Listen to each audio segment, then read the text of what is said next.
এই এত গরমের মধ্যে টক ছাড়া কি কোনো গতি আছে?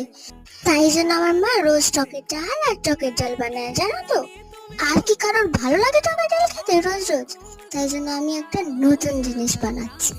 এর মধ্যে কিছুই না, শুধুমাত্র আমটাই লাগে একটু বেশি, আর কাঁচা লঙ্কা, বিট নুন আর একটু গন্ধরাজ লেবু। গন্ধরাজ লেবুটা অপশনাল, তোমাদের কাছে থাকলে তোমরা দেবে, না হলে না দিতে পারো। আর একটুখানি চিনি লাগবে, সেটা টেস্টটাকে ব্যালেন্স করবে। দেখে নিলে তোমরা, প্রথমে আমটাকে ঘষে নিয়ে তার মধ্যে বিট নুন দিয়ে, তার মধ্যে চিনি দিয়ে, তারপর লঙ্কাটাকে ভালো করে ওর মধ্যে বেটে নিয়ে, বেটে বা মুলে দিলেও হবে, দিয়ে মিশিয়ে দেওয়ার পরে গন্ধরাজ লেবুটা আমি দিয়ে দিয়েছি।